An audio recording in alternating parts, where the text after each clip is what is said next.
Indonesia sebagai negara penghasil minyak sawit terbesar di dunia memblok ekspor minyak sawit karena efek dari pengusaha minyak sawit main dengan birokrasi mengekspor untuk menyelamatkan muka pejabat. Sekarang mereka melakukan pemblokadean pengiriman minyak sawit ke seluruh dunia.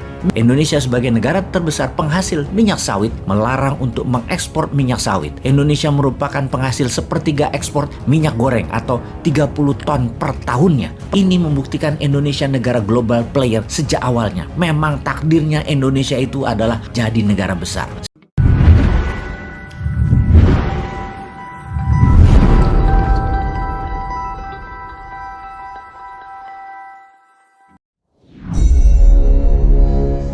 Kita ke krisis minyak goreng dunia. Sahabat, di belahan bumi manapun Anda berada saat ini, bersiaplah Anda memasuki masa ekonomi yang berat. Gejala inflasi meninggi, turunnya daya beli sudah menjadi gejala dunia. Namun, kita membicarakan hal yang lebih rinci sedikit tentang cooking oil atau minyak goreng dari kacamata dunia. Kita mulai dari Indonesia. Indonesia sebagai negara penghasil minyak sawit terbesar di dunia memblok ekspor minyak sawit karena efek dari pengusaha minyak sawit main dengan birokrasi mengekspor melebihi domestic market needs, melebihi kebutuhan pasar di dalam negeri secara domestik karena didorong oleh rasa ingin cepat kaya dan pejabatnya pun ikut bermain kong kali kong dengan para oligark. Maka terjadi kelangkaan minyak goreng di Indonesia. Rakyat teriak. Dan tindakan berikutnya untuk menyelamatkan muka pejabat, sekarang mereka melakukan pemblokadean pengiriman minyak sawit ke seluruh dunia. No ekspor. Ini membuat dunia panik. Kita semua tahu, dua negara penghasil minyak bunga matahari sekarang lagi berperang. Ada juga minyak goreng lainnya, misalnya minyak sayur berbahan kedelai atau soybean oil. Namun saat ini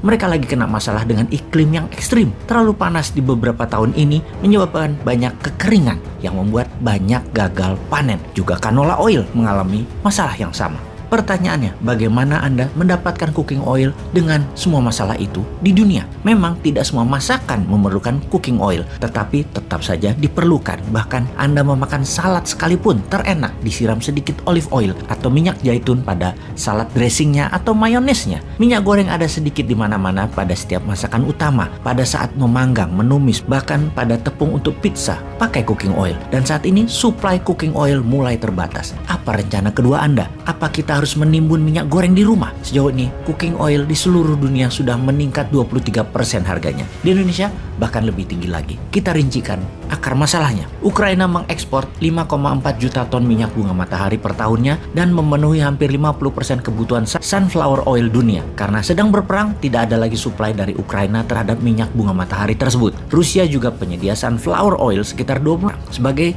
negara terbesar penghasil rapeseed oil, Kanada sedang terkena dampak cuaca ekstrim sehingga produksinya turun 26%. Kemudian kita ke Argentina, Brazil, dan Uruguay sebagai negara penghasil soybean oil. Dan negara-negara ini sedang berjuang karena masalah kekeringan yang parah hingga produksi mereka turun lebih dari 30% dalam 2 tahun terakhir. Malaysia, negara terbesar kedua penghasil minyak sawit, kekurangan tenaga kerja di kebun sawit sehingga menurun hasil produksinya. Untuk menambah keruwetan dunia, Indonesia melempar bensin di tengah bara api. Indonesia sebagai negara terbesar penghasil minyak sawit melarang untuk mengekspor minyak sawit. Indonesia merupakan penghasil sepertiga ekspor minyak goreng atau 30 ton per tahunnya. Pengimpor terbesar sawit Indonesia adalah India dan Tiongkok. India bahkan menggantungkan 50% lebih kebutuhan minyak gorengnya dari Indonesia, di mana India merupakan negara terbesar di dunia pengguna minyak goreng. 1 tahun 13 juta ton kebutuhannya. 60%-nya adalah minyak sawit, 20%-nya adalah soybean oil, dan 12% sisanya adalah sunflower oil. Juga sisanya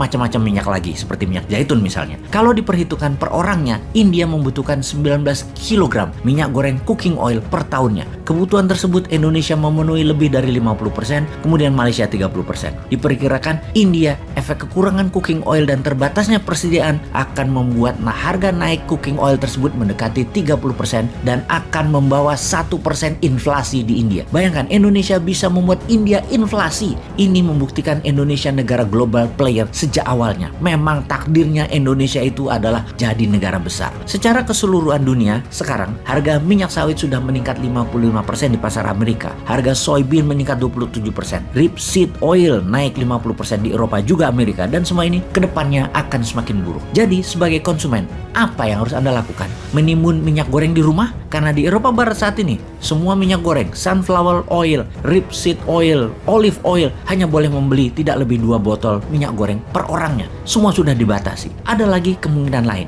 di mana 15% cooking oil ini dipakai sebagai bahan bakar saat ini. Dulunya untuk menurunkan harga bensin, di mana harga minyak goreng sebagai penyeimbangnya. Sekarang jauh lebih mahal jadinya. Ini membuat dunia akan kekurangan 15% atas kebutuhan minyak sebagai bahan bakar. Lihat betapa mengerikan semua ini efek rantainya. Secara teknis, tidak ada cara meningkatkan produksi. Dan secara singkat, inilah geopolitik yang memukul rumah tangga dunia. Semoga paham.